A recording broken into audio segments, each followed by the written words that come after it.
Welcome to day 170 on the trail. We have three readings for today from 1 Corinthians 14, verse 26 through 15:11, Judges 12:1 through 15:20, and 2 Maccabees chapter 6, verses 1 through 11. Today, in the book of Judges, we open with the story of Samson, who follows Jephthah by around 20 years. As the story opens, the Israelites have once again turned away from God, and for the last 4 decades have been oppressed by the Philistines. As we briefly discussed earlier, the Philistines occupied the coastal region of southwest Palestine, known as the Gaza Strip today. Many suggest that the Philistines are connected to the Sea Peoples, who migrated from Asia Minor and the area surrounding the Aegean Sea around the 12th century BC. At first, they tried to attack Egypt, but Ramses III drove them back, and they landed on the eastern coast of the Mediterranean and built 5 cities there, including Gaza and Ashkelon. The Philistines also possessed superior weapons, including iron, and were well organized. One significant change in the story of Samson is the absence of a call for salvation by the people. Perhaps after 40 years, the length of time that Israel had spent in the wilderness, the people had become accustomed to the oppressive hand of the Philistines. In fact, later in the story, the people of Judah say to Samson in Judges 15, verse 11, "And they said to Samson, 'Do you not know that the Philistines are rulers over us? What then have you done to us?'" Yet, despite their apparent acceptance of the status quo, God still moves to rescue his people once again. God is paying attention to them, even when they are not paying attention to God. The rescuer that God sends does not fit the image of an ideal judge or hero. However, the story of Samson does begin with tremendous potential. The wife of Manoah is barren, like Abraham's wife Sarah, or Isaac's wife Rebekah, or Hannah, who is the mother of Samuel, the last judge of Israel, or Elizabeth, who is the mother of John the Baptist. An angel of the Lord appears to Manoah and his wife twice, and informs them that they will have a son who will begin to deliver Israel. Also, their son Samson will be a Nazirite from birth, which means that Samson was not to consume alcohol, eat anything unclean, and no razor should touch his hair. Now, all 3 of these will come into play later. Samson grows, and the Spirit of the Lord stirs in him. Everything seems good so far. However, in the next part of the story, Samson sets his eyes on a Philistine woman. Not only is she not an Israelite, but she is also a member of the nation who was oppressing Israel. Yet, we are told that this is from God. From Judges 14, verse 4, "His father and mother did not know that this was from the Lord, for he was seeking a pretext to act against the Philistines." To arrange the marriage, Samson heads to Timnah. Along the way, he passes through a vineyard where he encounters a young lion, which Samson quickly dispatched. However, on the way back from Timnah, Samson returns to see the carcass of the lion and finds honey. He scrapes out some of the honey, eats it, and then gives some to his parents. Notice that in this part of the story, Samson has already violated 1 and possibly 2 elements of his Nazirite vow. By eating honey from the carcass of a dead animal, Samson eats something unclean. And by passing through the vineyard and going to a wedding feast, there may be the implication that Samson drank alcohol. Samson again returns to Timnah to host a wedding feast. There he poses a riddle to a group of 30 Philistine men, which they, of course, cannot decipher because it dealt with Samson's experience with the lion and the honey, something only Samson knew about. Due to the high stakes, the 30 Philistines threatened to kill Samson's fiancée along with her family. Due to her persistence, Samson's fiancée finally convinces Samson to reveal the meaning behind the riddle. As a result, Samson owes these 30 Philistines a pretty hefty sum, which he pays by going to the Philistine city of Ashkelon, killing 30 men, and using the spoil to pay his debt.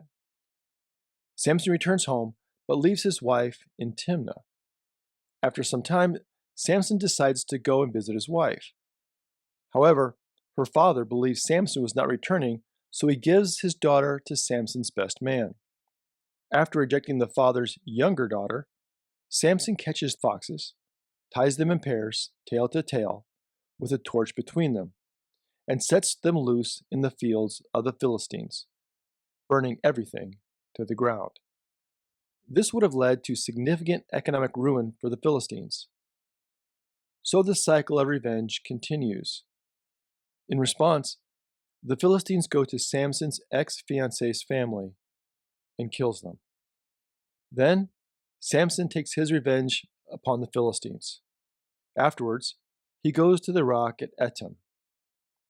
Yet this is not the end of this destructive revenge spiral.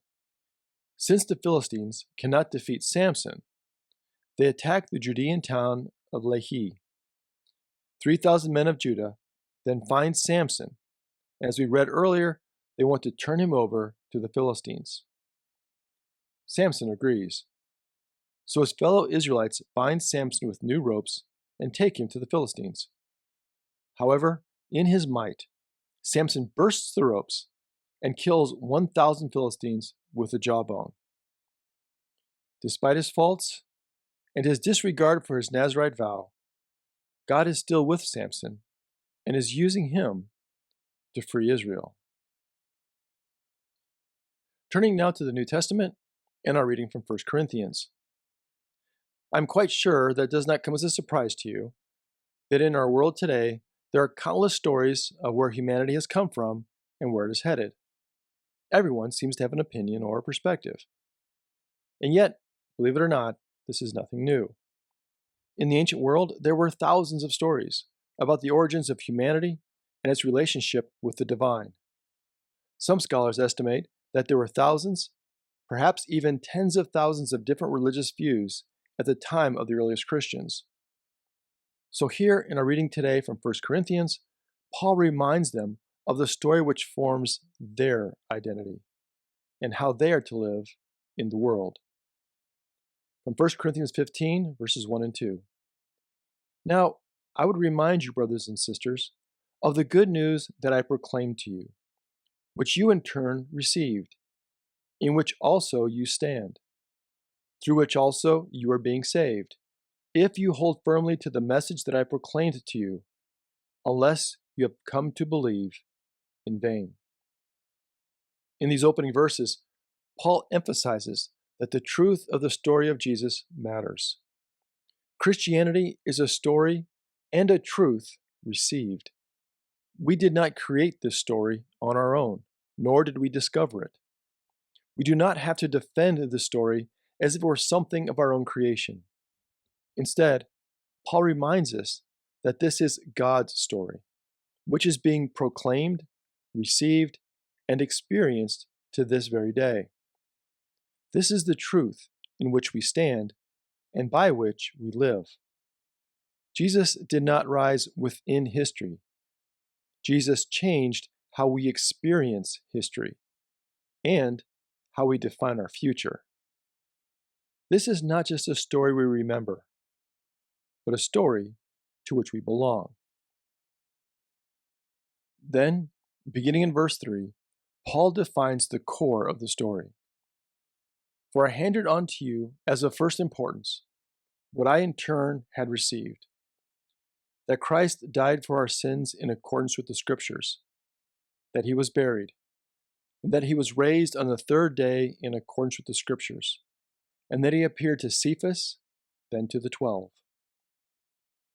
This summary of the gospel by Paul is one of the earliest creedal statements. Such statements provided a concise summary that Christians, in the decades after Jesus' death and resurrection, would memorize and share as a way of teaching others and defining their story. Centuries before the books of the New Testament were canonized, even before the Gospels were written.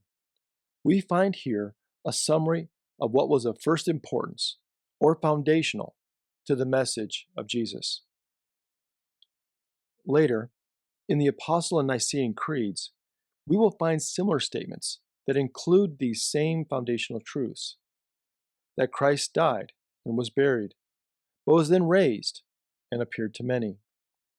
And these were historical events that actually shaped history. The central teaching of the earliest Christians was not, "we believe something is true." The central teaching of the earliest Christians was instead, "we believe something happened." This is an important distinction from what we typically consider belief. The earliest sermons found in Acts, or the earliest gospel summaries like the one we have here in 1 Corinthians, all refer to historical events, not a system of beliefs. They did not preach a system of beliefs. Instead, they proclaimed that something had happened. When the Christians did come to the point when they believed in these historical truths, they used a word that goes far beyond our definition of belief. When we hear the word believe, we think of giving mental assent to a particular statement. I believe this or that to be true. But the word used to describe this transformative reality in a Christian's life was the Greek word pistis, which we translate as faith.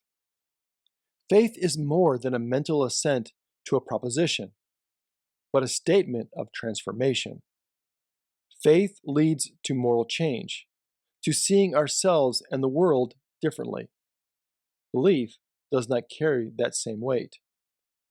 This is one reason that we refer to the statements that we have been discussing as creedal. The word creed comes from the Proto-Indo-European compound word kerde, literally to put one's heart. These are stories where we actually place our very heart. Stories that have direction and destination. Paul then reminds us that we did not receive this story in isolation. Beginning in verse 6, then he, that is Jesus, appeared to more than 500 brothers and sisters at one time, most of whom are still alive, though some have died. Then he appeared to James, then to all the apostles. Last of all, as to one untimely born, he appeared also to me. As a historical event, people were there to witness it.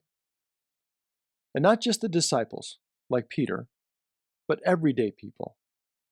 Paul tells us that Jesus appeared to more than 500 brothers and sisters at one time, most of whom are still alive, though some have died. And why does Paul mention them?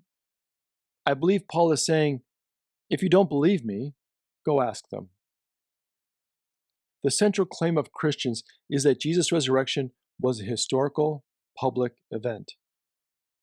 Today, Christianity has grown to over 2 billion people, but it started upon the unshakable witness of a handful of everyday people, fishermen and tax collectors, who at one time had abandoned him, denied him, misunderstood him, and were even hiding out when he rose from the dead.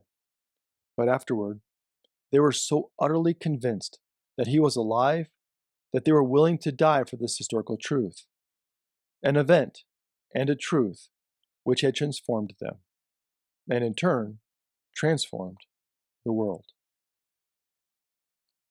Thank you for joining us today. Until next time, stay on the trail.